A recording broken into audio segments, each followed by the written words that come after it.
প্রথমেই এই চ্যানেলের সকল বন্ধু ভক্তদের স্বাগত জানাচ্ছি এবং আমি কিন্তু সকলের কাছে সত্যি ক্ষমা মার্জনা চাইছি। ভিডিও আসতে কিন্তু অনেক দেরি হচ্ছে, কিছু বলার নেই। আমি নানান সমস্যার মধ্যে আছি, তো ভিডিও এডিট করে যে আপনাদের কাছে পাবলিশ করব সেটা করতে আমার সত্যি অনেক দেরি হয়ে যাচ্ছে। যাই হোক, আপনাদের কাছে এমন একটি ভিডিও নিয়ে এসেছি।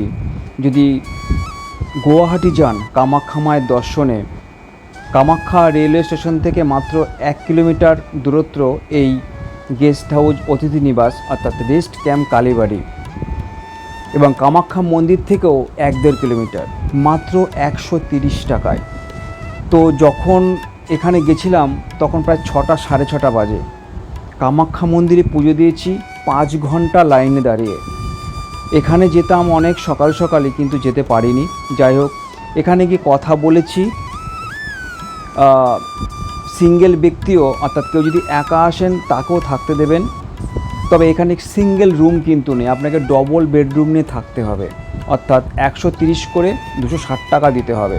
তবে এখানে খাওয়ার ব্যবস্থা নেই, দুপুরে প্রসাদের ব্যবস্থা আছে। তবে এর সামনেই একটি হোটেল আছে খুব ভালো, মা মনসা হোটেল, সেখানে আপনারা খেতে পারেন। তো আপনাদের কাছে একটা কিন্তু খুব কম টাকায় থাকার কামাখ্যা মন্দিরের কাছে আমি দিলাম। আর এখানে যে মেল আছে, ফোন নাম্বার আছে, পজ করে নেবেন, ফোন করে আপনারা বুক করতে পারেন। তবে এসেই কিন্তু বুক করতে হয়, যেটুকু জানি। আপনারা ফোন করে যদি বুক করতে পারেন করবেন। আমি খুব তাড়াতাড়ি করে ভিডিওটা করেছি, আপনাদের সামনে একটা কম পয়সায় কামাখ্যা গুয়াহাটিতে গেলে থাকতে পারেন দেওয়ার চেষ্টা করেছি। খুব তাড়াতাড়ি করেছি, সময় একদম পাইনি। যাই হোক, দেখুন মন্দিরটি কিন্তু খুব সুন্দর, আমার খুব ভালো লেগেছে, আপনাদের আশা করি ভালো লাগবে। এখানে থাকবেন, বেশ কিছু ঘর আছে এখানে, ফ্যামিলি নিয়ে গেলেও আপনারা থাকতে পারেন। তবে মাথা পিছু কিন্তু 130 টাকা। যদি ফ্যামিলি নিয়ে যান, যদি 3 জনের বেড থাকে, তবে প্রত্যেক বেডের খরচা কিন্তু 130 করে আপনাদের দিতে হবে মাত্র। এবং এখানে প্রসাদের ব্যবস্থাও আছে দুপুরবেলা, সেটা আমি পুরো ক্লিয়ার বুঝতে পারিনি, আপনারা গেলে জেনে নেবেন। তো ভিডিওটা আর বড় করব না, আজকে ভিডিওটি কিন্তু খুবই ছোট ভিডিও।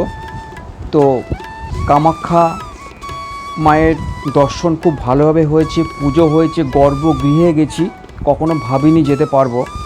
তো সেই নিয়েও ভিডিও আসবে। যে গর্ভগৃহের যে অভিজ্ঞতা, খুবই দারুণ অভিজ্ঞতা, আমি কখনো ভাবিনি যেতে পারবো। সেই নিয়েও ভিতরের যে কী চিত্র, সেখানে তো ছবি তোলা যাবে না, সব ডিটেলসে আমি আপনাদের কাছে আনবো। আর এখন চলেছি পল্টন বাজারের দিকে। গৌহাটি অর্থাৎ ব্রহ্মপুত্রের উপরে যে অপূর্ব নতুন একটি ব্রিজ হয়েছে, সেই ব্রিজের উপর দিয়ে যাচ্ছি। কিছু বলার নেই, খুবই ভালো লাগবে আপনাদেরও। এখান দিয়ে যদি যান খুব ভালো লাগবে। তবে হ্যাঁ, বলে রাখি, গৌহাটি স্টেশন থেকে কামাখ্যা স্টেশন হচ্ছে মাত্র 7 কিলোমিটার। আপনারা ওখান থেকে এই মন্দিরে যাবেন মাত্র 1 কিলোমিটার, পায়ে হেঁটেও যেতে পারেন, টোটো অটো আছে, বাসও চলে, আপনারা কোনো সমস্যা নেই। আর এখান থেকে রেস্ট ক্যাম্প কালীবাড়ি থেকে কামাখ্যা মন্দিরও ওরকম 1.5 কিলোমিটার। ফলে আপনাদের যাতায়াত সব কিছু সুবিধা হবে এবং থাকার জায়গাটাও কিন্তু মাত্র 130 টাকায় হয়ে যাবে, অনেকটা আপনাদের অর্থ বাঁচবে। যাই হোক, ভিডিওটা এই পর্যন্ত। আপনাদের কেমন লাগলো অবশ্যই জানাবেন। যেহেতু এটি কালীবাড়ি, সেজন্য এইখানেই পোস্ট করলাম। কালীবাড়ি রেস্ট ক্যাম্প কালীবাড়ি, কামাখ্যা স্টেশনের একদম কাছে। আশা করি আপনাদের প্রত্যেকে ভালো লেগেছে। যদি ভালো লাগে অবশ্যই আপনারা কমেন্ট করে জানাবেন।